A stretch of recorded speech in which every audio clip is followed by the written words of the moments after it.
I'm just gonna die fat and happy. Leave me alone with this. This is how you found me. This is how I'm gonna stay. Leave me alone. You know, being obese, it's like a drug addiction. I can go and get a Snickers bar. It's the equivalent of an opioid. You're not gonna die overnight. It's gonna be like 10 years. You're still young. So here's the scenario. You're in the hospital, they come see you, then your wife leaves and it goes about their day. You're not gonna be able to go and have fun with your kids. You're gonna be alive watching them live and you're not being healthy. Is that what you want? Don't eat that, you're gonna get fat. She tells my daughter, and my daughter at the time was 2.5. She could speak, but didn't know what fat meant. She shows her a video of what obesity is, a bunch of fat people. And then she looks at me differently. Oh, you're one of those. No. Oh, wow. Did you feel that in the look? Yeah, I felt it right there in the moment. And says, Daddy, you're fat. I don't want you to diet.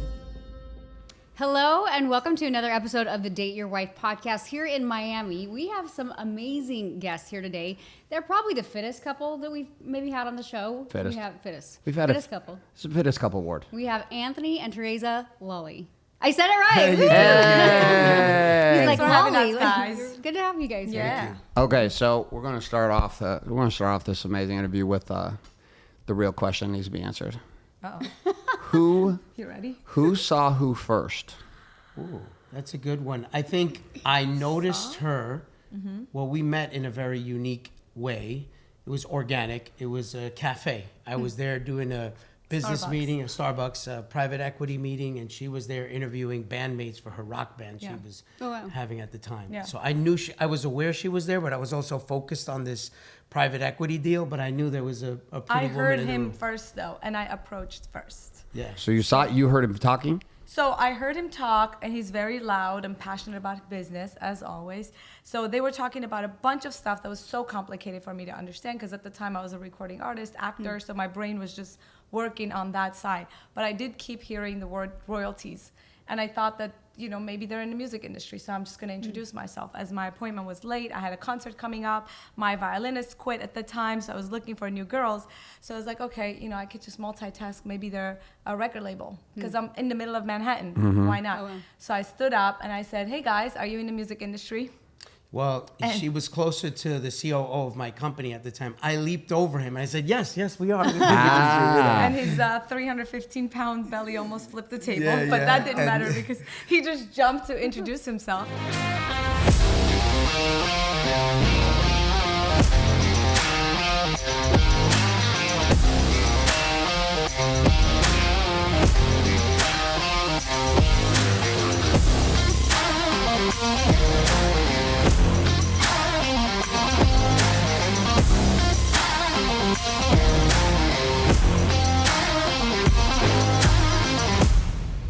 I guess you guys had a thing like, oh, this is mine. Yeah, I had. So you know, called dibs? I called dibs. That was called it. dibs. That was it. You know. And So But- wait, did you when she's over there, you're having this business meeting. As a dude, you know you can do this. yeah. You got the focus on the business, but out of the corner of your eye, you like turned on by her a bit? Well, I looked at it and I was like, this is interesting. I saw other pretty women coming in and out. She was like having conversations. I didn't know what it was. And so she was there by herself, but then when women would come in, come out, turns out she had an all-female rock band. Got it. And so then the conversation started talking. It was very interesting. The deal was getting larger and larger, so then my focus was on this. But then she was just there. It looked like she was just waiting. So I had that in my peripheral, but I didn't know what she was waiting for. Maybe another appointment. I don't know. She's waiting But for you to come over. Yeah. yeah. So we exchanged phone numbers Yeah. and business cards. And so at first, like for 3 months, we were very much like he became a mentor, I would say. And he was like, oh, this is so cute. You're doing this music thing. And I was like, yeah, I have a meeting with Warner Brothers. And he's like, let me send you an email to really educate you about the dark side of the music industry. Seems like you're all alone in New York. And, you know, I would hate for you to get hurt in any way. So he sends me an email that had 500 links to videos and articles and documentaries. Yeah. Wow. And I was like, wow. So I felt honored because for the first time, I'm going to get some guidance on this industry that I came to conquer New York for. Yeah. And so I took it seriously. I took it as if it's a college, like it's a, you know, some sort of a degree of education in the music industry. So every night it was my duty to come home and check out 5 of the links and write reports to him. Well, So it was first I had to all earn email her trust, relationship. by the way, first of Yeah. all, because the reason when we had our conversation, are you guys in the music industry? And then I said, well, I am by virtue of my home and I own an entertainment company. A lot of celebrities I work with Spike Lee, Fat Joe, 50 Cent. They rent my home, my cars, and I also put them in real estate. So that's how I'm in the industry. She goes, well, interestingly enough, I need a home for my music video. Could I go see it? Yeah. I said, sure. But she thought I was going to be there. I wasn't there. My mother actually had her own suite in the mansion and then gave her a tour, which kind of built a lot of trust. Okay, hold on. So was this one big, long tail seduction for her? Were you in the back of your mind thinking, I'm 315 pounds, I'm gonna get this one? No, what it was. I only can say that now because you look so damn good. What happened was, it was very platonic. Okay. It was more like, okay, she's interested in help. I just, okay, it's happening here. I don't know what it's going to be, but let's let her go in the direction she wants to go, and she wants a location, no problem. Then we were just platonic. It was more like mentor-mentee. Okay. It got so platonic where I didn't want to cross the line. I didn't want to do anything to kind of ruin the friendship and the mentorship that was I feel happening. like he's so passionate about helping in general. Yeah. Like he gets passionate about guiding people, about things that he knows, and he knows about everything. Right. Like this guy has the finger on the pulse of the market on all pop culture. So I feel like he became really passionate in helping me. And he told me one time, he's like, you remind me a lot about me when I was 20, just ambitious and deer in a headlight. Like you're just in America I to took make a it. different It's approach with so- her because she wasn't from America. Yeah. And she didn't have a lot of these traits that I was used to. At the time we met, I had like 5 different girlfriends going on. So it was not. Only 5? And so, but it fast forward the hands of friendship time. She was going to perform at a concert in Central Park, an Armenian concert. Okay. And she goes, would you like to come and see me perform? And we had already met in critique me. person Like, I multiple want you times to at cafes, but platonic. Yeah. So I brought my friend who I've been doing real estate with, an Armenian woman, who she knew who she was because she's pretty famous in the States. And I said, listen, there's this woman I'm talking to as a friend. I don't know if she likes me. I don't want to cross the line. Could you come with me and be my wing woman? Read the room, see what, And sure enough, she came. And Armenians are very close to each other, so they hit it off. Then she pulled she never wanted to go to a bar or do anything with me on that level. So disciplined. Like She my was very vocal disciplined. cords, everything Yeah. was about my vocal cords. I can't overtalk. I can't talk loud. Yeah, So she was real focused. Yeah, he tricked me on that one though. So He took me to a restaurant that turned into a club. restaurant that turns into a steakhouse that turns into a nightclub at night. And then I brought my friend Judy, and Judy went up to her and said, Anthony likes you. She goes, yeah, I like him. No, he likes you. He's like, Oh, she forward played it. girlfriend, don't lose this one. Yeah. He said it in like this Armenian aunt way. Yeah. And, in the 3 months that we were talking, I definitely took a liking to him because, first of all, super gentleman, intelligent, respects his mom, respected me to a highest level. Everything, right? Everything about this guy was like, I want him to be my best friend, even. And then, I feel like that Then we night shared our was kiss that first solidified. night. You I were made both my into That each night- other, that night but was you were the like, move. Yeah, That we was were it. into each So other. we brought in Yeah. we brought in the wing. Yeah. Yeah. That was a good move, bro. I had to. That was a Yeah, good move. that was Because it. either way, it works out well for you either way. Exactly. So then, but had you had intimate feelings for him in the 3 months? Were there moments where you're like, I kind of, That's what I'm saying. Like I had feelings of immense amount of respect, admiration. But and did you just- have the, I never gave her any of. You didn't give her any of those I never signs. gave her nothing because I never wanted her to feel uncomfortable. Yeah. Got it. And I'm not that guy. She was never giving me those vibes, and therefore Yeah, I didn't yeah. want to. And I'm not that girl either. Like I don't get, I don't. but were you get, feeling on the inside and not letting it out on the outside? I will tell you, I had immense He was amount of feeling- admiration Anthony was for feeling, him, like in every way, admiration, respect, and love for this human Okay. being and his friendship. So like I kind of all the time wanted to be by his side, talk to him, go on those mentorship meetings. Like I wanted to be around him. So I don't know if that's the feeling. I think Like, that's I still the have after what the Yeah. So the came after, like when you were like, you know what I'm talking about? I mean, it's like I'm hearing all the powerful conversation. I'm not I disagreeing think- with it. I think it's fantastic because you guys built a real relationship. Yeah. Like the way that's awesome. Which is what carries us Yeah. to this day. Like all the things that I felt about him, I still feel about him. Because I feel like those temporary, those, right? Yes. Those things Now can you're come getting and go. Yeah. But for us, the base, the concrete Yeah. base is the admiration, is the constant, intriguing each other with our intelligence and with our go-getterness and stuff like that. That's why working together has been so amazing in every aspect because we constantly want to impress each other. And I think that's what we were doing. I was impressing him with my reports. He was impressing me with his coaching and humility and humbleness and just everything, old schoolness, call it like that, because I come from Armenia. And so I was like not in the dating scene. I was like, I don't even know what's going to happen with that. I'm just going to become a singer and a famous person. That's it. Like I never even thought of going out on dates, right? But he was so old school. He brought home to me. Like I felt home around him, comfortable, away from home. Yeah. So I think those are all the feelings. But yeah, the feeling maybe when he told me, he's like, let's dance salsa. Okay. That's the moment you guys knew you're like, okay, this is more than a friendship. He literally just kissed me. Like he's like, I'm not even gonna ask. It was like that was it. But Anthony, were you feeling the before? I You brought the wing. You brought the wing woman. Yeah, you brought in the absolutely. kill shot. I was like, it was almost like suspicious. Is there something there? Is there not something? Is it just me, or maybe I just a one-way liking? I don't know, but I didn't give her any signals. But certainly, it was not off the table. Once you got the green light. The more she was the wholesome person she was, the more I was even like, wow, this is like reminds me of my mom. Like it was like a good scenario. He married his mom. It was almost like she was an immigrant. My mom was an immigrant from Ecuador. Same type of thing. She was more ambitious. She was like taking all the info. Like I was throwing information as if she was a recruit. I mean, she was just like, and she was learning about franchising, like all my manuals she was absorbing. Like think about what you would do when you take a new hire. I was putting her through the ringer and she was coming back with reports. Finally, I can like actually have a mentor. You know? Yeah, and she was like, what's next? Myself. What's next? And absorbing it the way you would want a good employee to absorb. And she wasn't working for me. Right.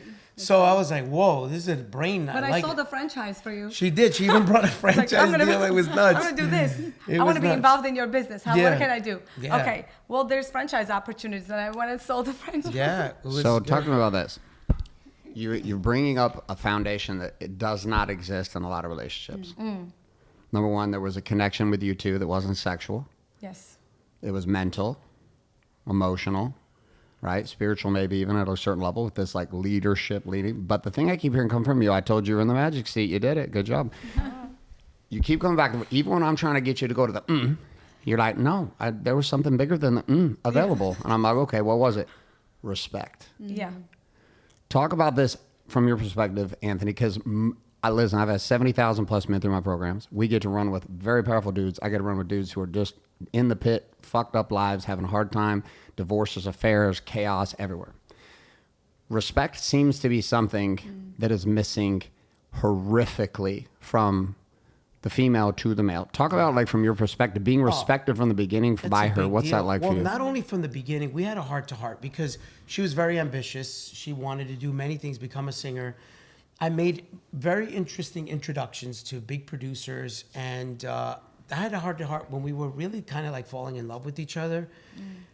And I was pretty much retired. I hadn't sold my company yet, but I didn't need to sell it. I was doing very well. And I said, look, hon, this is great, but I'm not interested in marrying Jennifer Lopez and watching her shake her ass on stage. That's not what I'm looking for. And you're going in that direction of being a singer.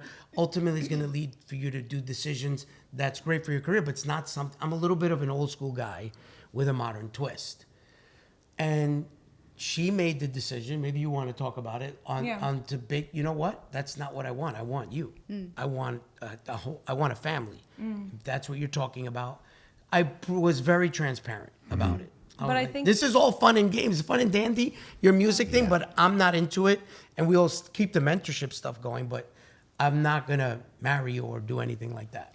And that's something so important, the respect. Even, right now we have open conversations about respect as a foundation with our children too. Everything comes down to respect, because love is a great feeling, right? It can go up and down. Love is bipolar, is what I say. Yes. But respect has a very strong head to it.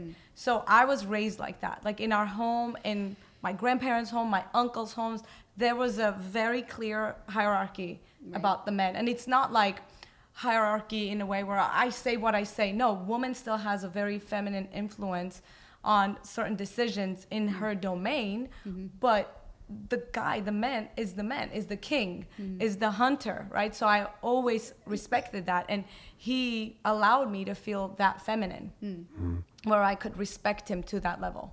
And I think that was definitely Yeah. the strongest foundation The that still inside- carries everything. The inside joke is fast forward over a decade later. I'm like, pop the glutes on the stage, you know. Meanwhile, I said, I don't want a girl shaking her ass, but that's I built this. I built this. Go, go, go. Look at that glute separation. Let's go. Exactly. So The this funny was. thing is that he actually trained me, and I was the former athlete. Yeah.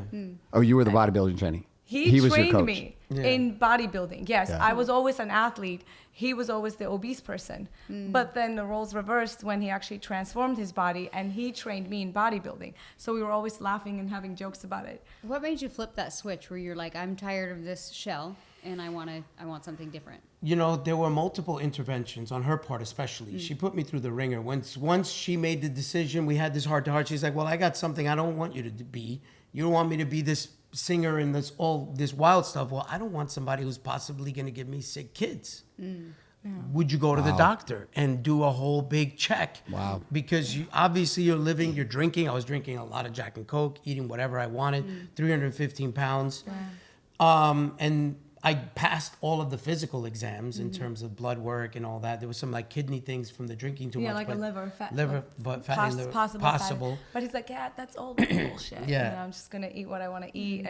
But it was like, I think before we became official on Facebook was Yeah. when we went to do the blood work and everything. Yeah.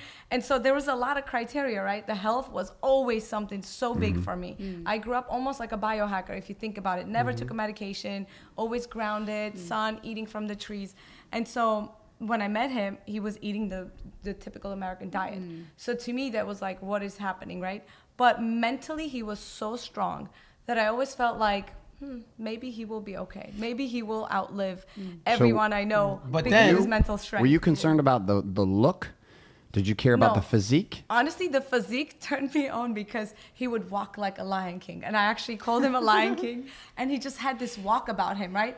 Even our neighbors never noticed that he was 125 pounds overweight because he had all these like custom suits.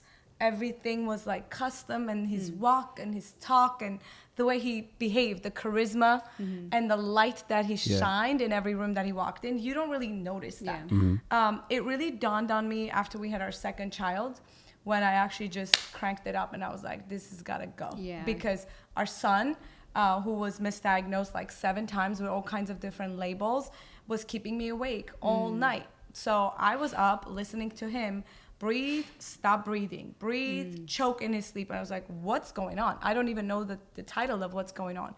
So we took him and he checked out for Sleep apnea. Yeah. So then they said, oh yeah, it's your weight. I was like, see, it's your weight. But I know that he's also a very visual person, and I know that everything I had achieved in my life was through vision boards. So I photoshopped his face on a very muscular bodybuilder's body, and I just slapped it all over the walls. I was like, if I can't, force you to it, I will inspire you to see the vision. So I think he started seeing it. Yeah. And then I did something really nasty where, so our kids at the time, okay, so back to like acting career, singing career, and I was doing really well. I was on a Netflix movie. I was going up. I was talking to Warner Brothers. So I stopped all of that, but I had a relationship with my agent. So when I became pregnant with our first daughter, Love, I said, hey, can I do a few pregnancy jobs? It's like the last hooray, and I'll be on Babies R Us, a magazine or whatever. So I did that. I booked a few jobs, and then I was like, okay, that's it. I'm having a baby. I'm due. Then the agent called me back, was like, did you ever have that baby? I have a Pampers print ad with a Middle Eastern mom and a 2-week-old baby. I was like, oh, my baby's 2 weeks old and I'm still. So we actually booked that job. So that jump-started me managing our kids' careers in the entertainment industry as baby models, baby actors. Fast forward, as of today, they have booked 100 jobs combined. They've made so much money. They have their own real estate. They're landlords. But going back to it, what was I saying? I just totally forgot. You were the saying point. what you did with regards to Oh. motivating me to lose weight. But there was... I booked a family Yeah, job yeah. where they booked me and the kids and an actor dad. Oh, Yeah. okay. And that was I'm very over there harsh. doing BTS. There's another guy playing dad. I was too fat to play my That own was in a very commercial. Like I that went was for nuts. it. I would always say no to family Yeah. jobs. I would do the mom and baby Yeah. things, but no to the family jobs. But I was like, what if I just go for it? And then they cast somebody else, and they did. Yeah. And So were then- you out the shoot? Yeah. Well, it was a lot of things. It was like, for example, they had multiple interventions, the family. They were like, you're going to die if you keep eating like this. You're acting like, I don't know, you're forgetting you have a wife. And so I did a gastric sleeve surgery in 2015 just to shut everybody up. I lost 50 pounds and then gained 70 and lost all my muscle mass because now you can't even absorb. And then that's when the sleep apnea started. That's when I was more susceptible because I couldn't absorb real foods. Now I'm eating ice cream now to get my calories. Like, it was worse. So now I was just like, look, I'm just going to die fat and happy. Leave me alone with this. This is how you found me. This is how I'm going to stay. Leave me alone. So it took more of her doing all of these bag of tricks, putting me in situations where now my ego, as being a man and being whoever, was really, and then my mom having talks with me like, look, you're making this choice that's ultimately going to affect them. You're saying you want to die. You're not going to die overnight. It's going to be like 10 years. You're still young. So here's the scenario. You're in the hospital. They come see you. Then your wife leaves and then goes about their day. You're not going to be able to go and have fun with your kids. You're going to be alive watching them live and you're not being healthy. Wow. Is that what you want?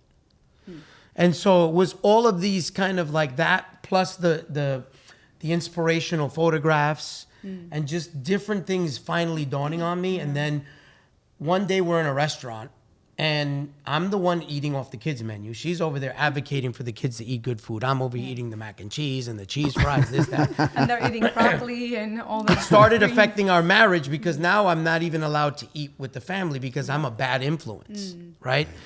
Being obese, it's like a drug addiction, except you're not taking heroin or cocaine. It's food. You're doing it right in front of someone. I can go and get a Snickers bar. It's the equivalent of an opioid. Right. So what happens is that was affecting the marriage. And then my daughter tries to go and eat the food. And she goes, don't eat that, you're going to get fat. She tells my daughter. And my daughter at the time was 2.5. She could speak, but didn't know what fat meant. She shows her a video of what obesity is, a bunch of fat people. And then she looks at me differently. My daughter looks at me differently. Oh, like, wow. oh, you're one of those. No. Oh, wow. Did you feel that in the look? Yeah, I felt it right there in the moment. And she says, Daddy, you're fat. I don't want you to die. And then having a son up the ante even more. Now I have a man who's going to look up to me and I can't even be the man I want to be for him. Wow. So it was deep. It was deep. Yeah. I had to make a decision. And luckily, some introductions were made like a week before that incident where I met a personal trainer and a coach and a transformation coach. I FaceTime him. He's amazing at research, right? Yeah. If he wants to know something, he'll know everything about that thing. So he actually ended up finding this coach from Ireland. I didn't want to be coached by somebody that was never fat. Yeah. So I met a guy that used to be really fat. His name is Mike Fatboy Slim from Ireland. He FaceTimed me. I saw he had a tattoo on his arm that said millionaire. I said, are you a millionaire? He said, no. I said, come live with me for a year. I'll make you a millionaire. Teach me what you know. I'll teach you what I know. Yeah.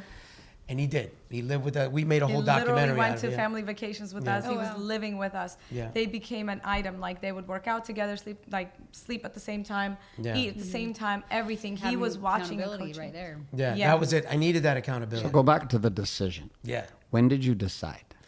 When that day when Like at the dinner with the kids? the dinner with the kids, that was the day. That was a decision. That was the decision. What did the decision feel like? Because there's like you look at this. There are men.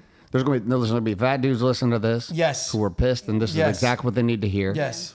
There's going to be dudes who have to change different addictions that are listening. Got cocaine habits, drinking Yes. habits. They're like, I have to fucking do this, but they can't do it. They Yes. and wives are begging, pleading, Yes. families begging, pleading, and you're powerful, which means when you decide something, it happens. Obviously, Yes, you move them in. 100%. You're crazy as shit, just like me. You're like, fuck it, we're doing this. Getting an Irish dude, we're bringing him in, and we're doing this, and we might as well make a documentary while we're doing it. Let's make some money over here on the thing while I do the thing. That's exactly right. Just like, but go to the decision, because this is every dude has to make this. Well, the decision only comes if you're already planted clues in your brains on how you want to do it. Okay. It's almost like planning a murder, right? Like you already know what you're going to do and all that. You understand? It's like if you get into a conflict, I'm going to go upstairs, get the gun. Like the decision was made and I already knew what I was going to do afterwards. The coach, the gym I was going to go, the time, all the dedication was already architected.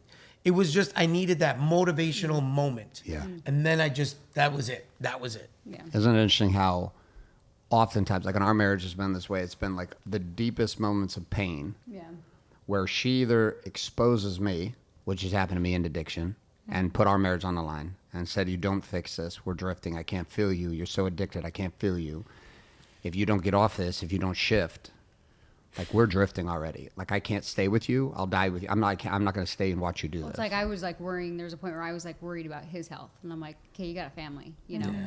Even like we've both done fitness competitions, and my third one, I gained 70 pounds and developed preeclampsia and had a DVT in my leg. Wow. And that's why what flipped me, like after I had her, I was like, oh my God, like life's so short. And I was like, I've always wanted to do it. And I was like, I can't do it. And I'm like, yes, I can. And same thing, I just made the decision, but it was out of like a place of kind of like darkness where I felt like my life was almost at risk. Yeah. And then I was like, this is stupid. So not only am I going to lose this weight, but I'm going to get my ass on stage. Wow. Yeah. So that was like when I saw your guys' story, I was like, oh, that's cool. Because we both done competitions, and it's that decision. It's that moment. Yeah. And it's like you already know how to do it. So it's like, why does it take so long to just make that commitment and make that decision? And then once you do it, you're like, I can't believe I lived in this shell for so long. Why didn't I make the decision sooner? Yeah. So I know like there's like a real positive side to this. As a woman watching your husband, and I was there, dude, heavy in addiction. And I remember having thoughts like, it's okay. I got so much life insurance. We got money. Should be good forever. I'll just fucking die like this. It doesn't matter. And most dudes I've met who have been addicted to something, they hit that point where they're like, you know what? I don't fucking care. I can't quit this. I'm just going to die this way. Hopefully my wife finds one of my guys, marry, and and he'll take care of her. They got money. They'll never have to worry about it again. From your side, watching him as he's struggling to make this choice for him for years, when does not the hopelessness, but when are talk about the moments where you're like, I don't think this is going to shift. Like there's you pushing, and that's the thing is that there's the push, and she's the same way with me. But there's this other side that comes up when you're alone. No one else is around. There's no cameras. There's no media to talk to. There's no social media and press. And there's you with a husband who you love and respect, who's choosing this for himself. Like, talk about that side. I mean, there was definitely moments, especially, coming from my family too. My family in Armenia, they would always be like, when is he going to lose the weight? It was like a constant conversation of topic, For me, I'll be honest, I always knew he's going to change because I knew he's excellent at something that he wants to do. I just needed to figure out how to make him want it. And I knew he loves me so much that if I just combine his love for me and the right motivation, it'll click. Also the right timing, right? When he exited the company. So there was no excuse of business meetings anymore. Like everything stopped. Now he's home. I'm like, you're home. Like you're watching movies with 2 pints of ice cream and M&Ms on top. Like, this is no. Like, and I'm the pregnant one, and I'm the one allowed to eat this, but I'm not doing it for the baby. And so when you look at every human, right, even us as women, right, the moment we're pregnant, all of a sudden we're excellent. We stop coffee, we stop sushi. It's not even an option. It's not even an option.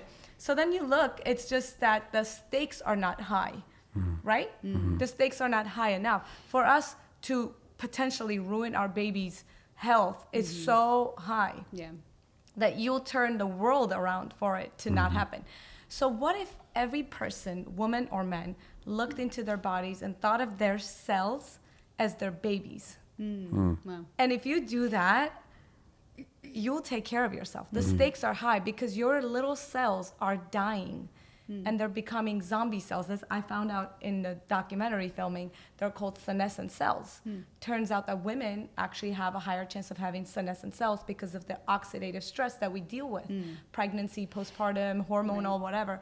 So my senescent cell count was so high when we tested our biological age that it really took me by surprise. I was like, oh my gosh, these are my little babies. They're dead inside of me. And they're not even leaving your body. They're staying there zombified, and they're secreting toxins to kill off the rest of the cells. This is how cancer is born. This is how all the disease and illness is born. So if even men, right, they're not going to be pregnant to, quit everything for their baby, but quit everything for your little cells. And that's a big enough purpose. And this is what I think. And when you start a journey like that, you have to actually analyze your situation. Where are you and what kind of team do you need? Because without the right team, you are 90%, have a higher chance to fail. So for him, we loaded up on the team. Like I just had 2 babies who are busy booking and Legend with his health issues. And I told him, I was like, this is great. You're choosing to do this right now where I'm super busy. Like, I wish you chose this before we had the kids, because I would have juiced for you. I would have done this for you. He's like, don't worry, I got the coach. Okay, but the coach is not going to do the cooking. Yeah. Don't worry, my mom will do it. Great, we got that covered. Who's going to help me as a mom, right? Okay, our mom moved in. So we insulated ourselves with Build a a team. support structure. yeah. We had So a it didn't meeting, fail. a team meeting. Yeah. This was like a meeting, say, it's like a LLC, business. so it was a corporation. We said, okay, here's what we're doing. Coach, how long is this going to take for him to transfer? Okay, if he follows this plan, he's going to lose 2 pounds It a was week. like, blah, Maha, blah, make blah. Anthony healthy again. Yeah, yeah. That's I know, what it we was. always joke around about it. But Make it's funny Anthony when you healthy. change those patterns. Like in the beginning, I'm sure it's tough, and then once you change it, you're like, oh, your body tends to want to like crave those kind of foods Yes. and do that kind of thing. Yeah. And so it's crazy. I always tell people, like with my journey, I'm like, think about it. You think about going out to eat, and you always think of like the top 5 restaurants that you always go to. Could be fast food, whatever, this and that. I'm like, just switch your pattern to do something healthy, and your body will start to be like, oh, I just grab my food prep or whatever it is. And it's okay if it takes a few days. Yeah. My mom always believes in a lunar cycle. She says if you do it for 21 days with like the moon turning 1 day old, it'll be an easier transition. Then after 21 days, you can actually fall into the habit easily. I've tried to follow that and it works. With him, he was because I got him into like bodybuilding too, and I'm like, I promise you, food prep is not that big of a deal. Make your life simpler. Like you don't have to think. You're like, grab your food. Sure. Oh yeah, as long as I don't have to make it. No See, choices. team, Yeah. team, That's Yeah. it. team. Team. The thing that's interesting. Watch about producing couples. Natural thought process. Yeah. I have a problem. I make a decision to solve it, and it's always a who am I going to Yeah. get Yes. on the team? Who? This is not. If you are not a producer, you don't think this way. Right. The natural game is I'm fucked. I'll try to fix it myself. From the fucked You're up not an mindset that expert. got me here in the first place, I'm going to somehow fix my shit. No. With you two as a couple and going down this path, and obviously listening to the passion you have, you could go on for like 15 days on that topic, I can tell. It's like a reservoir of just joy and happiness coming out on the subject. Yeah. Talk about the spiritual side of this change, because what have you noticed different in him now? He was always powerful. And then, by the way, all my boys are like bigger. Their energy, some of the dudes I've ever met, the biggest players I've ever met in my life with women, are dudes that are like 75 pounds overweight. They just have skills. They got energy and power. What have you noticed, as powerful as he was that you've seen this whole time, what are some things you've specifically seen in Anthony that are different now or more available now with him losing the weight Yeah. and taking care of himself versus where he was before? Ooh. Mental sharpness is at a whole different level right now, because we're optimizing his brain, peptides, all of that. We took it to the next level. I would say his understanding of happiness has changed dramatically. His understanding of reality has changed dramatically. Like, he is very raw now, more raw. Like before, I would say he chose to live in the clouds in a lot of things, which was great in some ways. That's what he was like, I'm just gonna die happy and whatever, right? Like, what's happy about that? So now I feel like he has a more, I think it's healthy. I feel like we never talked about this. He's It's like, a good he's question. listening. Yeah. Okay. Like a raw understanding of what's real, what's not. He also, I feel like he got a little bit humbled about life, health, reality, right? Whereas before it's like, yeah, my brain will do everything and I'm just going to be like this guy. And, when the gastric sleeve didn't go as he wished for, there was like humbling happening. And I think with humbling came more discipline, more seriousness about his body and about us as a family to hold on tight to the happiness that we're creating. Yeah. Are you even more attracted to him now? Oh, yeah. Now I got the I knew the was coming. When you You got what you You wanted. got the is here. It's funny. I used to always be like, "Oh, I don't care about muscles, babe. I don't care about muscles." And then he went through his fitness journey. He was like, "Turns out I like I muscles." like muscles. Yeah. Turns out we found out she's much more aggressive when I'm bigger. Much more. So what did you notice for yourself? I mean, number one, I wanted you to hear this because I would figure you maybe had heard it, maybe not.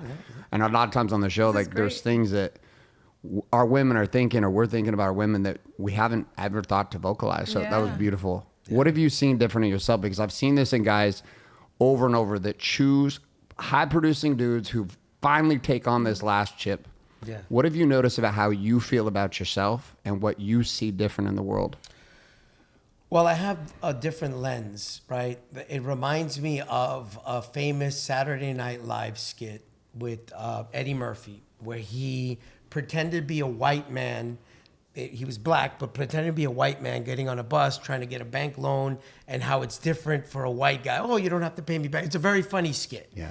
So I'm a former obese guy, so I see things differently. Like immediate when you lose weight, and you're walking in rooms, it's a different reception. Like we talked about that before we started here. The way people look at obese people. Now I'm looking at the way they look, and they were probably looking at me like that. You know what I mean? So I'm seeing things from a different lens. Yeah. I'm in business meetings or I'm in meeting people, and I could see where that person's life choices are if they're not eating healthy or if they're obese. So I look at things from a different perspective now. And I kind of, now that we're in the health space doing documentaries and we're meeting before and after people and understanding the consequences of different choices over time, environmental toxin, whatever, I can kind of see where someone is heading, right? Because sickness affects everyone. You see royalty getting sick, getting cancer, this one, that one, this UFC fighter, this WWE. So eventually, so now I look at life like, okay, now I know what the rest of the next 50, 60 years are going to look like. So much more clarity, so much more happiness that I can double down on now my wisdom, my finances, and really repeat life again. It's almost like in the movie Back to the Future when Biff goes back in time and gives the almanac and gives advice.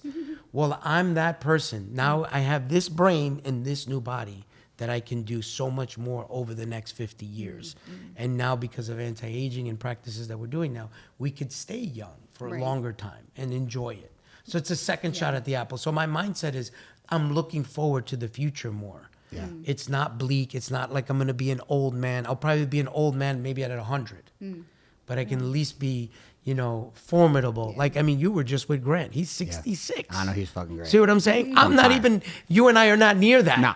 Like If we're at that age, we're good. You understand? Yeah. If we're in his shape at that age. So think about that. What we've built in just a short amount of time, 15, 20 years. We still have that and more with knowledge and wisdom. Yeah. So that's how my mind is thinking like that. So one of the things that we talk about like constantly is this idea, in the Bible, the conversation of dominion. It's like God gave man and woman dominion over their earth, their world, right? And you come back to the body, it's the one place, no matter what she does, no matter what she does, no matter what anybody does, we have ultimate control over this. Yeah. Which is wild because when that piece is locked in, I don't know if it was for you, but for me, what I felt was I felt more power from God. Yeah. The ability to listen deeper, to spiritually be in tune more, to connect, to be a powerful listener where she felt heard and seen in a way I couldn't before. Yeah.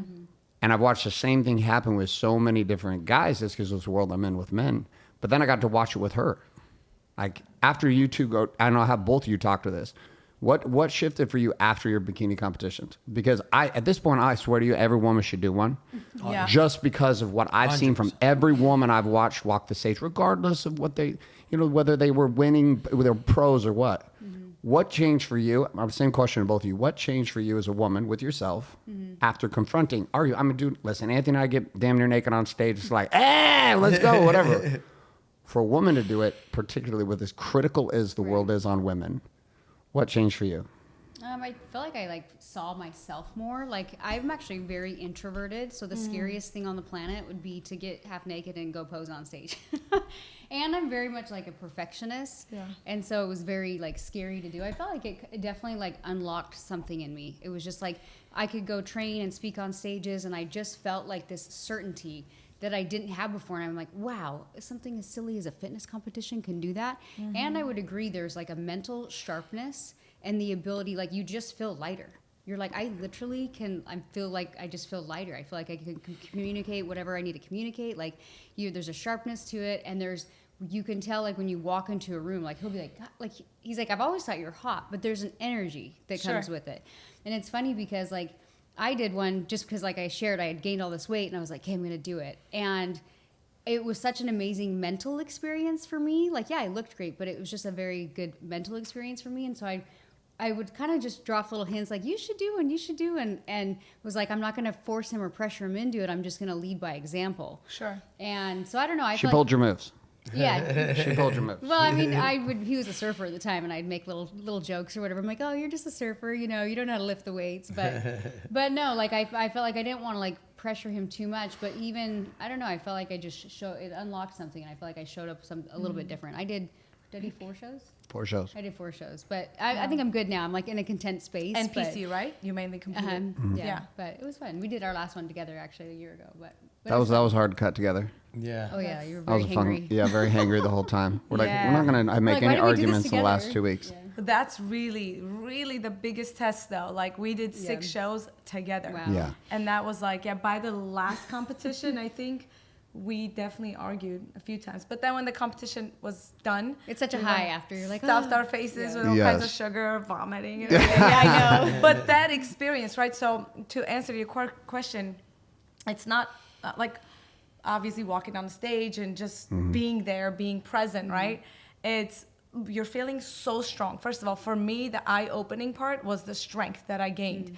I've always been an athlete. I mean, 3rd place ping pong champion, competitive swimmer, competitive Latin ballroom dancer, like everything you can think about. And my volleyball team was 2nd national.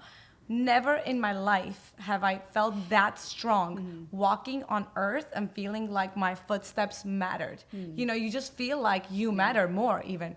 It just gives you this level of meaningfulness. And then it's funny, we actually had a little video where, so he told me one day that because he was a chubby kid and his dad was older, he had him when he was 55. My dad had me when he was 50. 50, And so, so he was frail. Yeah. Okay. Yeah, he was not like the strongest dad, especially he was already I was a fat chubby kid. So I never in the pool or anywhere was the kid on someone's shoulders because I was fat. Wow. No, I'd never been on anyone's shoulders on my life. But when he trained me, I put him on my shoulders and I did squatted 6 squats Yeah, with yeah. him. I was like, hey, baby, your dream came true. Hey. So I was like, here, come to daddy. But the mere strength that I gained and the back pains that disappeared after my postpartum and the fact that I was able to cure my diastasis recti.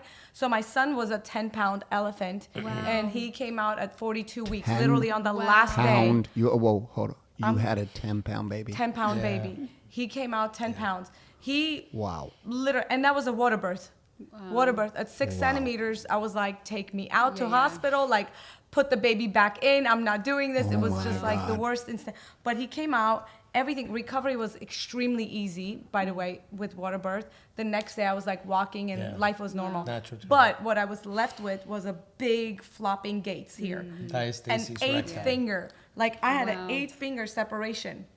Like So- your abdomen Yeah. ripped? It's a very common thing common, with women yeah. and men. Tissue. Yeah. Yeah. Really? I have it a Stretches. little bit, but Oh, I, wow. Yeah. I tell people it makes me look more shredded. But Yeah. So if you have a little bit, It's a then big it didn't problem. affect your back. But my Yeah. back was extremely affected. Like I could not even stand Wow. for more than 30 minutes, more than an hour. So I felt like I'm a handicap. I was like, something is wrong. This is gonna cause osteoporosis. Like, and here's my holistic thinking is thinking it's not just gonna end Yeah. here. It's gonna cause more and more things. So the fact that through bodybuilding, through prepping, I was able to cure my own disability that was going to be mashed up and only through surgery per doctor's opinions. Right. I was like, I beat them. First of all, it was like massive level of confidence that, yeah, I can heal my body. Even when they say it's impossible, Yeah. you have to do surgery. Every woman should do it. You're right. I agree. Every woman should I think they compete. should, bro. And there's Yeah. different federations. That's what we did when we did the docuseries. We wanted to show you about the WBFF. You don't have to go hardcore. The NPC, OCB. Let's say you don't want to get on anything and you want to be tested against Yeah. other women that aren't any. OCB does that. There's Pure Elite, which is in Europe. They also do like fashion and bodybuilding combined. Yeah. So there's so many different federations to meet. You know, if you're a surfer person, maybe you don't want to get jacked, but you want to, you know, have like the We actually had washboard. a surfer division. Yeah, yeah. Yeah. I competed in that one as well. But I feel like once you do that once, not only you gain your muscle memory, so you're forever kind of, you know, hooked up. Like Yep. you can come in 3 months Yeah. and reshape yourself, but then you will never go back to right, a really bad situation. Yeah. You will always have this integrity about your body, and you would always have the confidence that if I was able to do that, I can maintain. Even if I'm not working out, even if it's hard times in my life, even if this, even if that, I'm gonna be able to be okay. Like you always feel okay with your body. Some people call body dysmorphia after competing. They Yeah. say, "Oh yeah, I got body dysmorphia." I think it's the wrong impression, Yeah. and they're putting Yeah. a wrong title. I agree. You got body integrity, Yeah. that you just Yeah. no longer want to be a slob. That's it. It's a good light. Like put it in a positive Yeah. way. Yeah. Yeah. You know? That's funny. A lot of people, when I was started on the sport, they talk very negative about it. Yeah. And I was like, well, I'm not planning on being like, you're not going to look like that 360 days out of the year. Sure. And and for me, I'm like, I feel good not like that, Yeah. Yeah. So it's just being realistic with like, this is stage look, this is Sure. daily look, Yeah. But Okay, you ready to pivot it? Yeah. So you guys run companies together. You have children together, and you're together. We now know that Still. we know that there's some in there. Now it's been witnessed. Talk about communication when you don't agree. How have you two been able? What has not worked? What has worked? Because you've obviously figured it out. You're a very powerful woman, very opinionated and strong in your stance in life, and awesome. So is she. We're not married to doormats. These women have opinions. They're very passive and persuasive in their ways. And also, I'm sure you've taken a stab to the balls a few times. That's like me. Communication, what have you figured out like that works now with you two versus maybe what it used to be? Because it's obviously progressed you through all been the things you guys have 12 done. years. 12 years, okay. Yeah. I think I'm the over communicator. I'm very big on communication, huge on it. I'm almost feel like I'm the female in the relationship. I like to communicate a lot about a lot of different things. Sometimes over it, but I think we're very good on that. I think without that. I think when you're a business owner, you understand communication. And so in the family, the business of being a good husband and running a good family, communication cannot disconnect. You have to communicate how you're feeling, how something makes you feel. The more you communicate, the less mistakes will happen. The less you're going to be disappointed. Right. And so I think I've become a better communicator of what my expectations are. And she's also the same. Yeah. Being realistic, because when you're an entrepreneur, you have pie in the sky expectations sometimes, and timelines and deliverables, and things might not happen within the time that you just thought it. So you have to also understand the mechanics of a family and how one thing affects the other, the chain. If we do this, then how does that work with that and this and that? And then you have to communicate. So here's the second part. I'm going to ask you a little different twist on this one, okay? You can go back to what you were going to say. Yeah. Most guys find that this is among both of you two. I'm trying to help our dudes right now. Because most guys will not share their full truth in communication with their wife. Because women traditionally, for most of the guys that I lead, don't listen. And so when guys share their truth, it's used as a weapon against them. Which is why groups like Wake Up Warrior work, where I have 100 dudes together who build big shit, and they can take their crowns off and they sit with each other and like, bro, what the fuck and this? And he's like, dude, I get it, me too. How many you been feeling that? Everyone? Holy shit. And this topic comes up all the time of how I was literally on the phone with one of my guys driving here who just came in on my programs, big producer here in Miami. This was the breakdown. He's like, I feel like I can't even share shit with her without her freaking out about what I'm trying to share and feeling like I'm making her less than, or she's not worthy, or she's not this.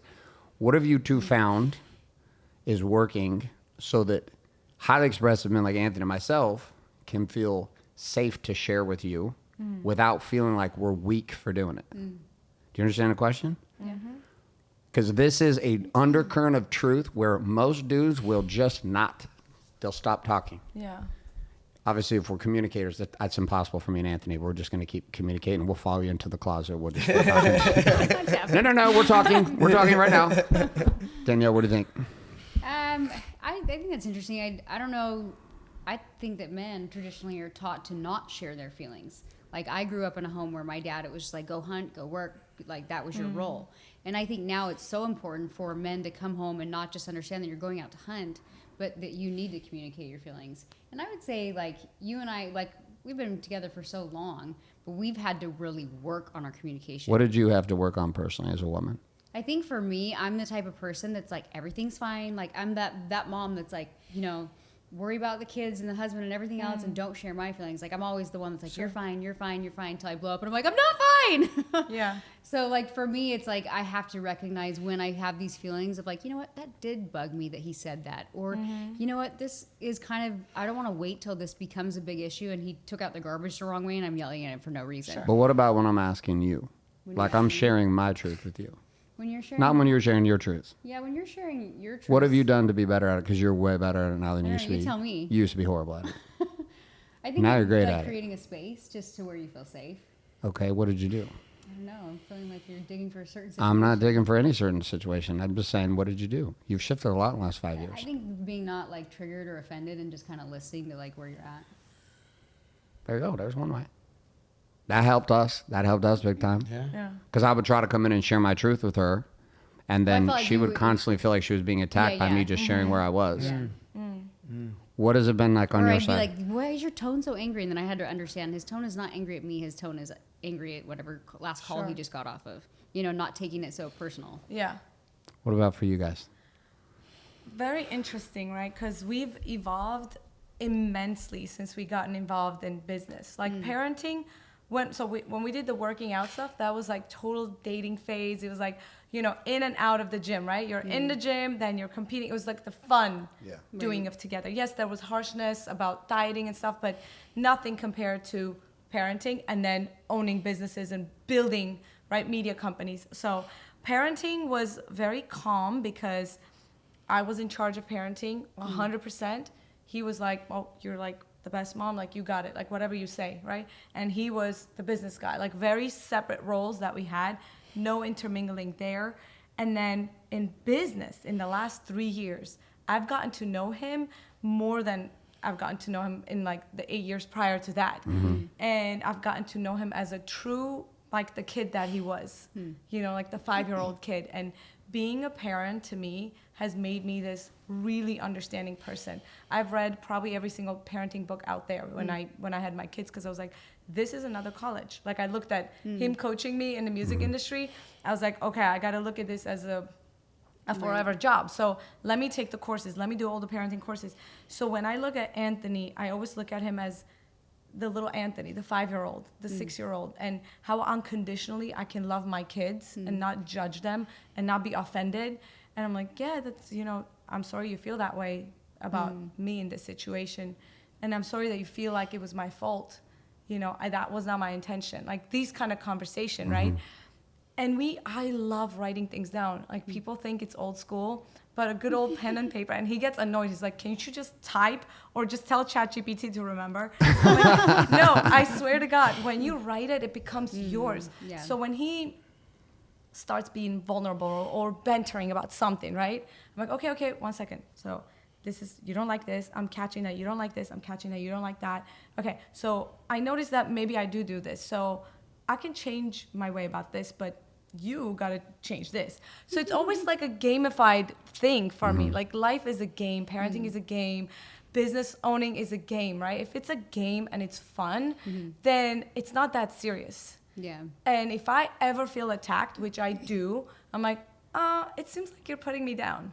You know, like I would say that. But I know that I'm worth it. And I know that I'm kick-ass. So you're wrong, I'm right, and it's fun. And let's just go about our days today. Yeah. We can agree to disagree too. And then we also give each other space. But one thing that is like core, we have our boundaries of being each other's best friends is we never, ever talk to anyone about each other. Never. Not like he only has basically his mom as his, you know, other best friend, but I have sisters, I have mom, you know, I have aunts and friends, and he has friends, but we never ever talk to our friends about each other because they can sway an outcome of a situation. Yeah. Right. And then they end up changing their relationship towards your spouse, Yeah, and yeah. then They and then feed you have into to your- own up yeah. to what their expectation or Yeah. anticipation is. So now you're becoming this middle person, right? That you have to act a certain way when everybody's around Yeah. because you ruined it. Yeah. So keep your mouth shut, keep those boundaries in your house, be the best friend of each other. Because if I trust him that I'm his best friend, and he trusts me that he's my best friend, and we're loyal to that ideology, then we can be vulnerable, and we can know that this is going to stay here. Does that force you guys to open up conversations? Because I think a lot of times I'm similar in the sense that like we had our rough moments back like 15 years ago, almost got divorced like after our second 2 kids, but I never went to my mom and shared anything. Had I had done that, I'd probably be divorced. She would have got in my head. 100%. And so I never did that. But then it's this place where you're like, I need somebody to talk to, you know? Your pen and paper. Yeah, I'm going to pick up on the strategy because sometimes I'm like, now. I want to go rant about Garrett being an asshole to who am I going to rant to? I'm like, Amber, wait, nope. I don't want to do that because I don't think that's healthy. Sure. So do you guys find that in doing that, if you're just like, hey, we're going to sit down and we're going to have kind of a tough conversation? Yeah. Yeah. Absolutely. We always do. We always just air it out. It's the loyalty, it's the respect, it's the boundaries, like everything. And you have to really trust each other that, okay, I'm loyal to you, but are you going and talking to your friends, right? You have to really, really trust each other. And we're like together 24/7. Yeah, we're all the time together. Even our kids complain, you're like, you guys are together all the time. Can I have one of you, like a one-on-one time? One-on-one date. It's hard to like split us up. Yeah. And we talk a lot over communicating, understanding, and with business, especially, everything is growing so fast in our new company, and yet our properties need to be managed in certain ways. And you know, he's the forward thinker. Yeah. He's the guy that's been in business, and he sees bigger pictures that I've never even been, acquainted with. But me, I'm the organizer. Like, I'll keep juggling whatever he dumps on me, and I put them in different windows, and I'm able to have like 20 windows open, organize it. It's like I'm my own ChatGPT, I would say. How do you guys, because you work together, like, is there times you're like, I want to go to dinner and we're not talking about anything work related? Nope. I was like, right? I mean, that's with the kids. Struggle, yeah. If we're with the kids, we do that. Yeah. We'll drop the phones and we talk about them, but then that turns into like... It's not work, it's exciting, you know. It's exciting, We're building things and it's fun. It's a lot of bonding goes on, especially. Yeah. And honestly, it's you against the world sometimes. Yeah. Other humans that don't really perform as well. You can bond on a lot of different things as a business owner. You know that. Yeah. So being such great friends and being so collaborative in communication and being all in the things with the kids and the business and the building and all the cool shit. How do you keep the passion? Yeah, and say like, how do you? How do you keep the passion alive when when talking about business? Be like, all right, babe, let's take this upstairs, or maybe you can. How do you keep the passion, which is like, oh God, we're building big can't be shit, talking about and then all of a spreadsheets. sudden you go into Flip gears. Anthony, you're up on this one, bro. I think it's important. I think date your wife, and it has to do the same habits you were doing when you were dating. Yeah. That's the crux of this show, and that's our life. We always keep that. It's the same type of physicality that we had when we were dating the first month, when we officially were dating. And we keep that kind of fire on a daily basis. It's important.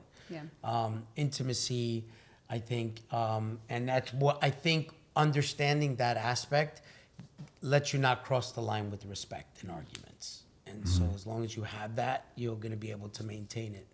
And so for us, it's an integral part, especially for me as a guy. For sure. And I think that you had mentioned something about other men watching this and struggling to speak to their woman. I think also a man has to own up to what kind of man their woman is seeing. Do you make promises you don't keep? Are you failing at the little things in life? Are you not even showing up to the courses that you give? This woman knows a loser, okay? So if you're not even being a winner in this, are you making your bed? Like, are you keeping yourself clean? How's your hygiene? Like, check all those boxes to get her respect, to want to listen to you, air out whatever you're feeling sad about. Because in her mind, you should be sad about not bringing home the bacon or whatever it is that you're supposed to be doing. So she's got a million other reasons why she's pissed at you. She doesn't even want to put you down like that. So you got to really look in the mirror and say to yourself, okay, that's in my control, that I can control to gain my woman's respect. And then she'll want to listen to me. Otherwise, she's listening to a man-child. So I think if you want the woman to have you open up and like, what are you bitching about? Like, what is it? Like, get up and work or like do some push-up, do something. I don't know who this person is, but what I'm saying is it sounds to me. And then also How much damage did you create? Like relationships are like a bank account, deposits and withdrawals. So what did you deposit in the relationship account that makes this person even want to receive information or sadness or whatever it is you're trying to say? That was my opinion on that last one. That was perfect. I don't know, it's this piece of guys like trying to clean up their side of the street. And it's hard too. Like a couple of guys I was talking this morning, these dudes they got exposed. They got caught in affairs. They got in a bunch of shit, and they're like doing work, and I'm proud of them. And they're like, well, when is she gonna get? I was like, bro, you ran a racket for 15 years. You've been in the program for 2 months. Yeah. We're not going to turn this around overnight. You're going to feel like you're a different man, but what she's seeing is now the exposure of 15, 20 years of behavior. Yeah. And so this cleanup process is so critical. And in the cleanup process, as guys clean up, I'm going to come to the girls for another question on this one. You nailed it, bro. You nailed that one. That was a soundbite. That was perfect. Did you see that? That was a great one. We have a lot of guys too, and couples listening to this, where the women have become very shut down because dudes were not showing up for a long time. Communication was not happening. Then these guys have gone to work, and they're trying to improve, and they've put years sometimes into improvement. So making the money, the body's good, they're connecting to God, they're trying hard, they're taking the women on date nights, but the women have sexually and emotionally shut down. And a lot of these guys, I'll have grown men, powerful dudes, weeping, sitting in my office because the only thing they want is to be touched and held and make love to the one woman they chose. And this woman is like, I'll be your friend, I'll be your partner, I'm done, I'm shut down. From your perspective, what counsel can you two give to the guys? Because again, coming from a different place, Anthony's very accountable, he's on a fucking tear, he's creating, and you two have had that bonded respect at the bottom. We had a very similar 3 to 4, 5, 6 months of just connecting that wasn't sexual. It was very like mental and spiritual when we first met. So we had this foundation, and we've done a ton of work. But from both of you, and Danielle, I'll start with you, like speak to the guys from a female perspective, because the sexless marriage game is a fucking problem. Like the percentage and the data points we have on guys, and these are not bad looking dudes. These are not non-producing guys. These are not bad men, but they're just in this place where they have no idea how to open their wives back up sexually. But I think it goes back to, like, even you said, Anthony, like, you have to remember to date even when you're married. That was a mistake that we made in the beginning. We were raised in Utah. We were actually raised Mormon in a very strict culture. And so when we got married, it was like, okay, he got into mortgages, he was hunting, and I was like, okay, I just, do the housework, do all the things, and I didn't ever communicate. I was just like, he's doing his job, what I thought his job was, and I was doing my job. And we literally stopped dating. It's like, oh, you get married and you're just supposed to live happily ever after. And being raised in the culture we were in our families, like it was like, hey, settle into, like, this is how marriage is. So we drifted. That's what we did. 2 kids later, we drifted. And it, like, that's really what, like, when we were at a place where I'm like, I don't know if I want to be married to him anymore. I was like, but I owe it to my 2 kids and my relationship to give it a try. Yeah. Because at that point, we'd been married like 7 years. Well, 7, 8 years, like 23. So I was like, I'm not, like, I always tell people, I'm like, if you have kids, yes, you should stay in it for your kids if it's healthy, but you better work on the relationship. Yeah. And so I was like, okay, if I allowed it to drift and I'm 50% of this relationship, then I've got to, it took us another 5 years to rebuild what we had fucked up in 5 years. Yeah. So I don't know. I forgot what your question was. Well, the challenge is like getting the women. How do I get my woman to open back up? This is what I was going to say. If your men are in these relationships where it's like they've been drifting for 5 years, a lot of people, unfortunately, they get divorced because it's going to take that much. It's easier to go start with somebody else. They're like, oh, I can let go of all that and go remarry somebody else instead of like work and put your marriage back together. Yeah. So I don't know. Like for us, I just think it's like it's been, for me at least, I had to rebuild trust and respect with you because we had drifted. But I knew that I was 50% of the relationship in the marriage. Got it. I mean, first and foremost, all women's hormones are fucked up right That's what I was going to say. It's the hormones. It's like you got to take your woman to a massive hormonal test. Take the labs. There's amazing doctors. Go to biohackyourself.com. I like it. Or Biohack Yourself Media on Instagram. But no, really, we are finding the best functional medicine doctors, best hormone professionals all over who do telemedicine. They'll send a lab work to your LabCorp. You go, you get your blood We test just done. did a documentary. We just wrapped. It's called Yeah. Shield. She Healed. She Healed. 77 women. Elena Cardona's Yeah. in it, by Oh, the way. cool. Yeah. Awesome. And The things that they're discovering. this is a and big doing, problem, yeah. divorce Massive. after having kids. Yeah. It's mainly hormonal. Mainly. A lot of studies are Thyroid coming out. issues, reverse Plastic water T3. bottles, like Yeah. all this kind of heavy metals, they affect, They also affect the men. yeah, the men. Absolutely. So first and foremost, go get the labs. Yeah. Honey, I feel like you've been shut down. We don't have that factor. Exactly. So I feel like I need to help you. Let's go get labs done. There must be something with your hormones. Let's optimize your hormones. You will feel much better. Right. How about you make her feel loved for her rather than let me, have a conversation so I can get what I want. Let me get you feel optimized so your light is back on. So the flower is blooming You need to again. be on baseline with your Yeah. blood panels and your hormones to be able to even do anything, to absorb a conversation. That a lot of times, the kind of physical damage having babies do to women, Yeah. that's hard to really recover from. Wow. So unless you check that out, and it's just We're also, made to recover, but Yeah. the environment is not helping us. Yeah, yeah. The Could be a lymphatic thing, could be mycotires anything. on the air, like you can't even escape it. You're breathing mycotires. Yeah. Right. If you escape the plastic, if you escape the GMOs, if you escape a lot of things that's in your control, you still can't escape the Wi-Fi radiation when you're in air, Yeah. or the tire, mycotire in the air. So there's a lot of things that you need to biohack. Like we've already understood it. It's a religion. We have adopted it. We are true and religious biohackers. Like you have to anti-hack your body because you're being hacked every single day. And this is why hormonally we are all not optimized. And this is why people's mood swings are up and down, bipolar, ADHD, all these conditions is no surprise. But we understand, and we've seen a massive shift when we started optimizing ourselves. A little PMF mat on your desk, a little red light therapy right there next to your desk, a little Wi-Fi radiation like Aries Tech right here, right? You're protecting yourself from or EMF. even working out. Right? Your What heart does rate that do for variability, your yeah. endorphins, your Massive. mindset, your clarity? Like that's the biggest biohack is just working Yeah, out. yeah, I know. Little things, you start optimizing yourself, all of a sudden you start feeling good and happy. And here's the deal, for all the men out there that have lost their women to the disconnection and this whole world of not even recognizing themselves, women just want to have their own love language, right? And they just want to feel loved unconditionally by their men. They want to feel safe.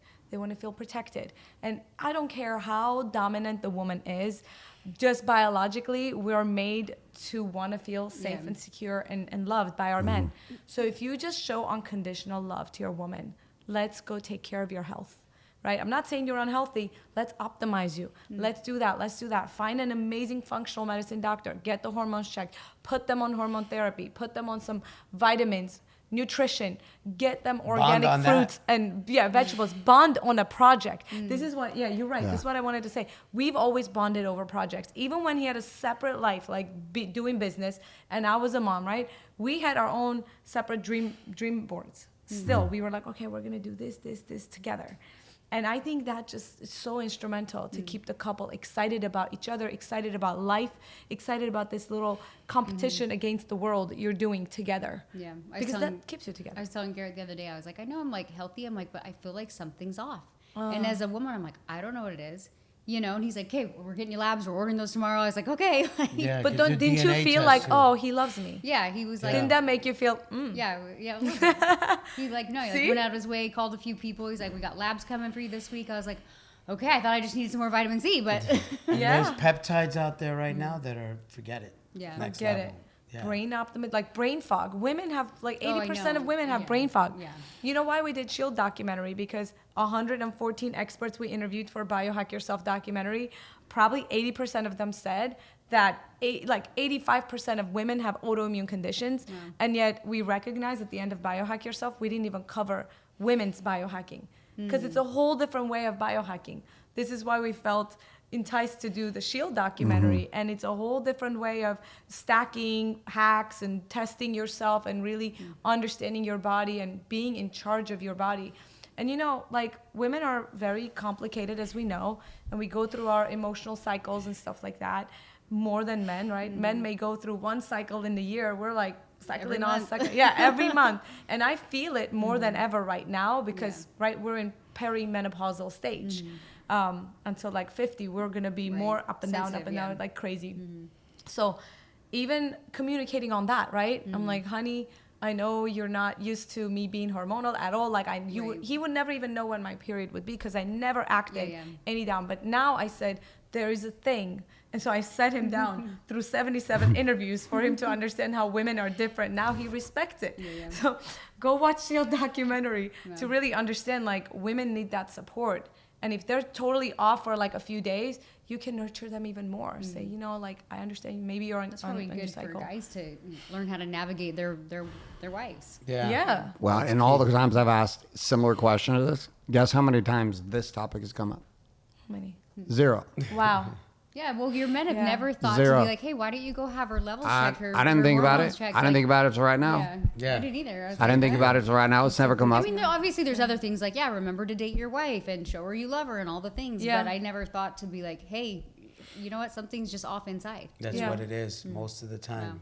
So building and being as passionate as you two are about biohacking, what's different, Anthony, for you building these kind of companies now with her versus the companies you built before her?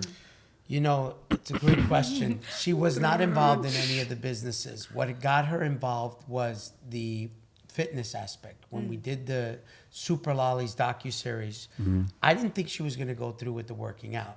I was like, this is tough. When she's like week 1 in the gym, I was like, what, you're going to really do this, huh? She's like, yeah.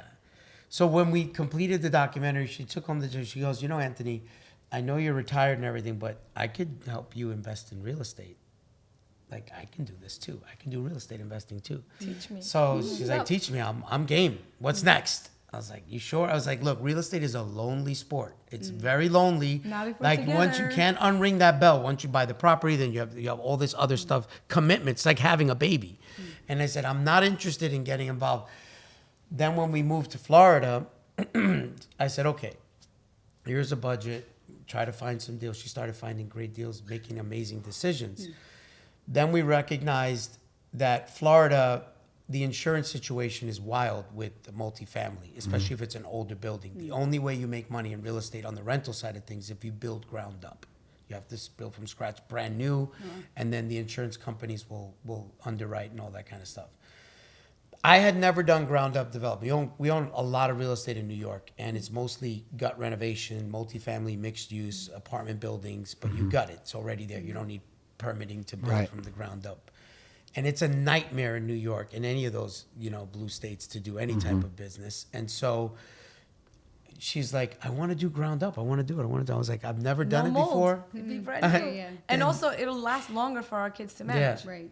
And then sure enough, like we went into one venture and then another, like 16 ventures in Tampa, Florida, multifamily mixed. She's crushing it. But we brought in the trades. We have the best builder in the area developing, so we don't even have to do anything.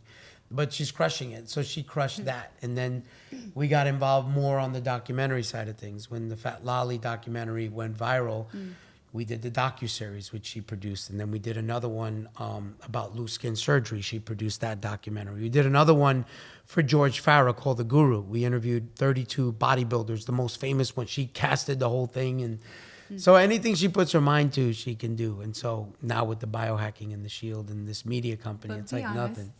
What about the butts? They want to know the Oh, the dark what? side. The dark side? Just not that. It's just like what's the difference for you now getting to build with her versus building Ooh, on your own?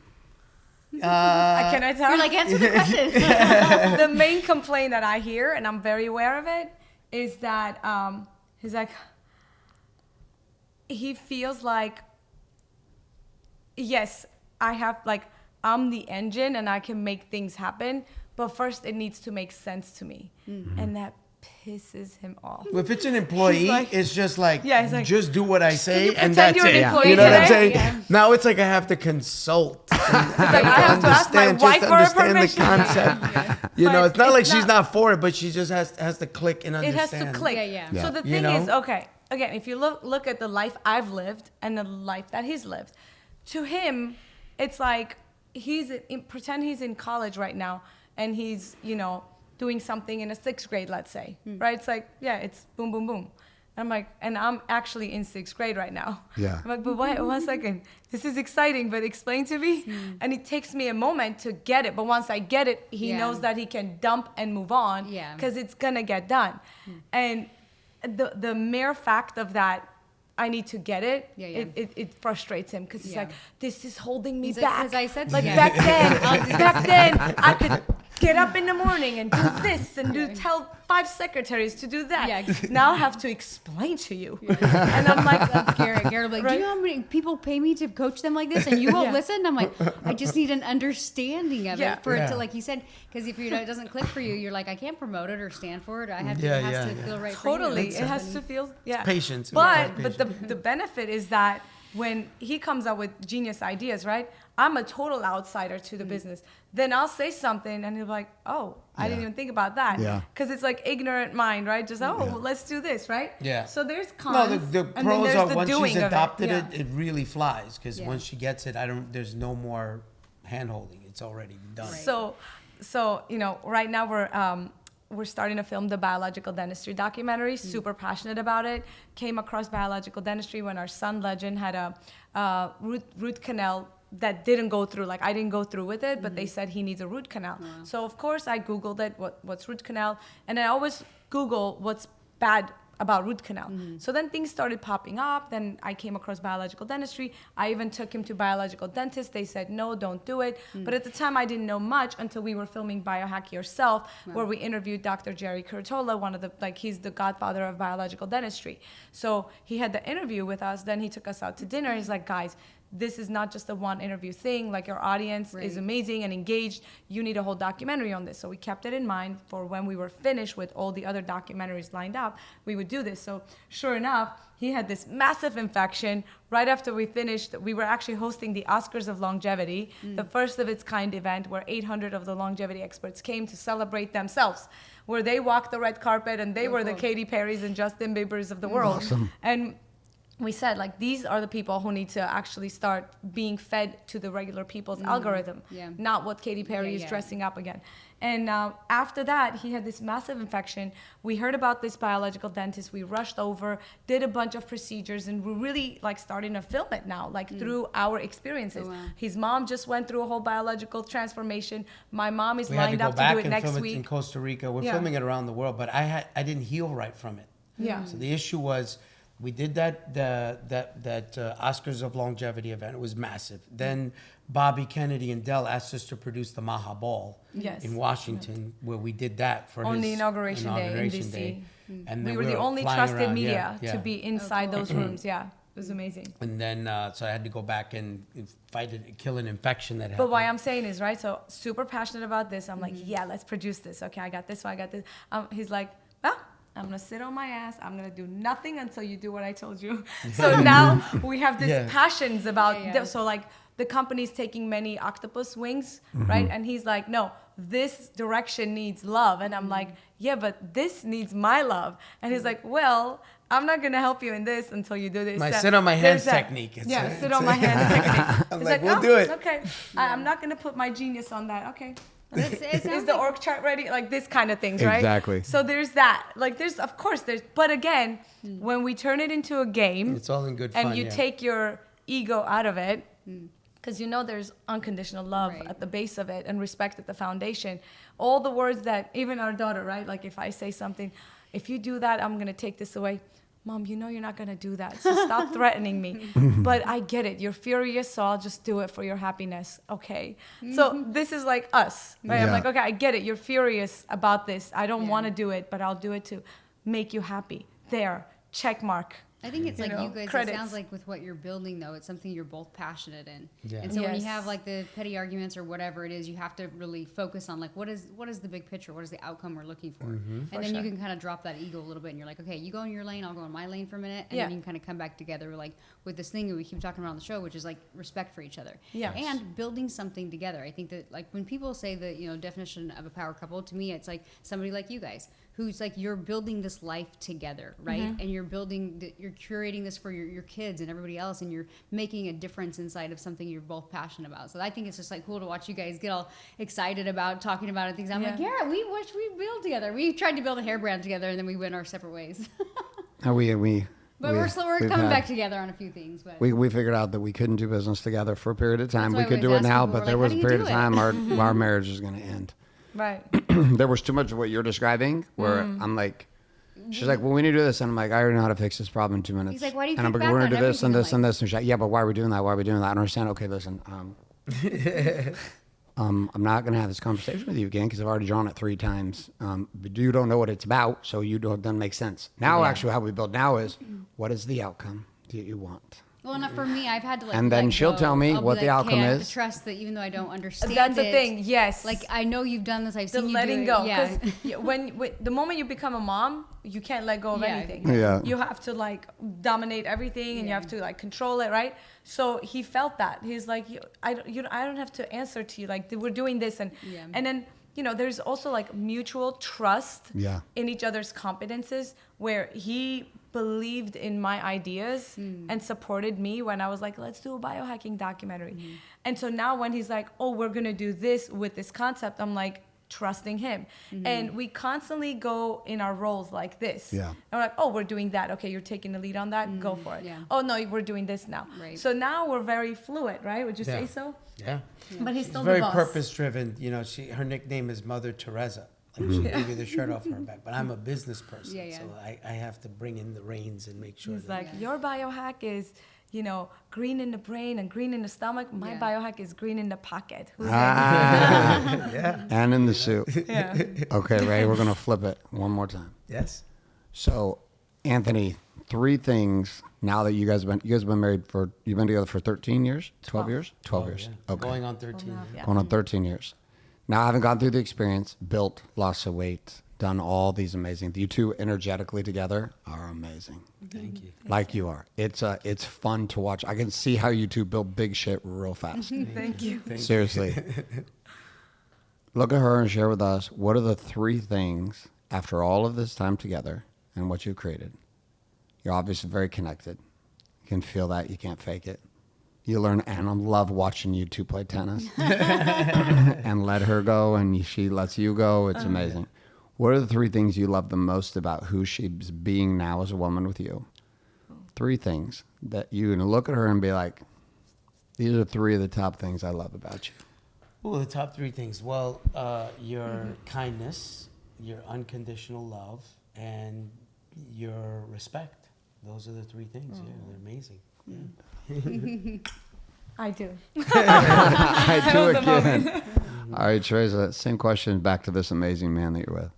Number 1 is his resiliency. Like, forget it.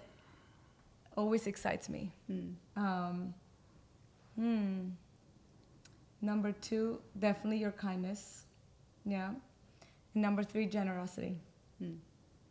I love it. We did this on another show. Yeah, how about you guys? And we were like, oh, that felt really nice. Yeah. And I told him, I'm like, anytime we're like, so I'm like, we need to like just stop and be like, hey, I want to tell you the 3 things I love 3 about things. you. They Yeah. might change, but Yeah. still, like, How about you guys? Do it. well, You're first. okay. I love that you take care of our family and that you provide this lifestyle for us, because for me, that's important to feel that safety and security. I would say my second thing is I love how you're such an amazing father. You don't ever do anything that like I'm expected you to do. You do it because you want to be with your kids. You're a great father. And I would say the third is you're just really good in bed. No, the third. No, leave that in the top 3. Leave that one in the top 3. Leave that one in the top 3. I worked hard for that one. Worked hard for that title. It finally is in the top 3. It used to be bottom 25. Okay. Number 1, I love that you're willing to run on a God-calling purpose with me. because I could do a lot of traditional businesses and make way more money, but that you've been willing to follow me in what God's called me to do. 1. 2, that you've provided a life and a home for us, because otherwise I'd just build shit. And like the fact that I come home to this house that you've created and turned into a home for us, obviously amazing. And number 3, the fact that you're willing to take on hard internal shit with yourself, that you're willing to work on you, because we couldn't work if you didn't, and then we couldn't work if I didn't. So I love you. That's beautiful. They do. They change all the time. Aww. We stole it from some of our guests. They put That's us on the really spot. nice. We were like, Really whoa, nice. That's great. good. It's very So nice. Yeah. you two, as our final part of the conversation, you've got some very passionate projects you're up to. Talk about, because right now, I can tell you right now, the hormonal thing that you just listed, the only thing my mind's thinking, many of my guys are going to listen is they're going to go right home and fuck this up. They're going to say it all bad and weird. Hey, babe, I figured out your problem. We got to get your hormones checked. That's why you don't want to get crazy in bed. Let's get some hormones. Let's Oh my go. goodness. Share like where people can follow you, connect with you right now. Like what are the projects? Because you mentioned a whole bunch of things. Yeah. And maybe the central places for people to get plugged. This hormone thing is going to go off. I want to do more with you guys on this Yeah. because Yeah. you even I'm put already you in front of my wait, guys. Where do I go? Where do I start? Yeah, You yeah. know, So, well, first they can watch us on Amazon Prime. They can search Biohack Yourself. There's a 5-part documentary that's out. It's a very, like, what do you say? The master. Well, it's Whom at whom? It's Big a podcast. Had a baby with a master class. Had a baby with an expo. It's Like, very much it's like everything. Wow. we discuss tools and solutions. Oh, cool. We don't just talk about the problem. So, A, watch that, Biohack Yourself on Amazon Prime. B, go to our website, biohackyourself.com. There's probably like 700 articles on longevity and the experts that you need to learn about and follow them, the products that we've been using to optimize, and mainly products that were featured in the documentary or in our print magazine. Go buy the Biohack Yourself print magazine on Barnes & Noble or Publix, or simply just subscribe on our website. There's a subscribe button. Yeah, right there. Just subscribe. That's for you guys, We too. have incredible issues coming out. Like Dr. Danielle Amen issue was out April 21st. Lara Trump. Gary Brecka Gary is in the next Brecka edition. is coming July 21st. Lara Trump is in the next one after that, and Dr. Gabrielle Lyon. We have the best people Yeah. in the world. Yeah, yeah. And this is information full. And we call this the #1 biohack because it has no blue light. It has no radiation. It's a good old paper. You can Yeah. actually read and educate. All of those contributors are top line scientists that are really. Dr. Mark Gordon, Right. like everyone that works at our organization or writes or contributes is the top of their field. Yeah. Wow. So subscribe to the magazine, and like the first place you should go is Instagram at Biohack Yourself Media. We are reporting on all news, biohacking, We longevity. have 17 journalists that Yeah. are on, and we're covering optimization on all things. Like we were at Miami Swim Week and we were interviewing the models. Some of them had Right, yeah. Hashimoto's. Yeah. Wow. Like how did you biohack your way out of that? Some of them Yeah. were cancer survivors. So our POV and subject matter is what are you doing to optimize yourself? We're covering pickleball tournaments. We're covering run clubs with Diplo. Now we're actually going to go to UFC and cover that and understand what the athletes are doing on biohacking and longevity. Conferences, all the longevity, Conferences. anti-aging conferences were Podcast highlights, like longevity podcast highlights. People don't have that time to sit there and watch 2 hours of Joe Rogan to just catch yeah. the snippet Right. about the longevity. So we sum it all up. We have so many exciting things Yeah, coming though. that's a lot. So when you follow the Instagram platform, you'll stay, That's at cool. the It's front like of the news on biohacking. That's That what is it it. is. It's Everything. the news. Yeah. Yeah. Love it. Do you know what's fun about it though? Is that 99% of your interviews, you'll get a passionately rip on that. And today we got to hear you, Thank you. not just what you do. Thank you. Thank So you. Yeah, that's you two great. have been Yeah. amazing. This is Actually, it amazing. was actually eye-opening for us too. Yeah, I'm gonna this do is the a top hack. three This things. is a marriage hack. Yeah. Really, Yeah. to be honest with you, that people want to know. Right. Yeah. Exactly. Like I said, this is a destination that most people, if you're doing things right, you're running a business and you have a marriage, but you still gotta optimize it. Right. Yeah. Right. You know? Well, and you can fake with clothes, cars, watches, and jets. What you can't fake is energy and soul Yeah. between people. People probably now can see like a different piece of you guys too, even being on this podcast. It's So thank amazing. you for being on it. Thank you for Yeah. having us. You guys Thanks were for great. having us. You were absolutely great. And You I guys love, are great too. I I'm love like the drinks. excited. I'm like, hey, I'm going on. You guys Yeah. actually don't have it. You have no idea about the timing of this, like having you on the show here, because we were just in Literally, St. Lucia for a literally week. 2 days and ago, and I was like, something feels off. And Literally, this is what we were I'm just I talking don't- about. I know Everything I'm happens healthy for a and reason. like, but you know what I mean? Like, Yeah.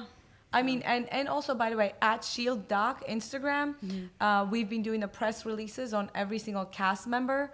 So the audience member can actually go read about each doctor that we're featuring, that were hand selected. They have to be verified. referred. Like Yeah. the people that referred us are top notch. And they can people. contact every single one of them. Wow. And really, yeah, like we've done the selection. of the What best. we realized is we created something we wish we had, because most documentaries are fear mongering, right? Oh, this government or that or this needle or that.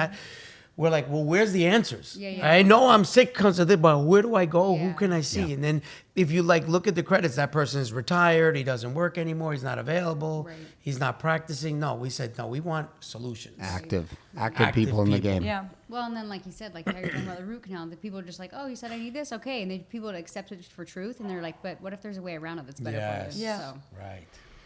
Well, you want to wrap it? you wrap it. I open Okay. Well, it happened again. Greatness has hit our house in Miami. Amazing couple, Teresa, Anthony. You two are beautiful people. Thank you so much for being here. Excited to be part of your journey too, and be clients of yours in this. We'll be doing this hormone thing. I'll do the hormone thing too. I'm not worried about doing the hormone thing. I'll do it. I get blood all the time. So listen, this show, every show takes a little bit different angle, but the one thing that helps this show move to more men, more women, more couples who are trying to find their way through the darkness of creating with men are being married and kids and babies and life and all of the social game that we're all in. The best way to do that is share this show up. So Date Your Wife has gotten huge traction.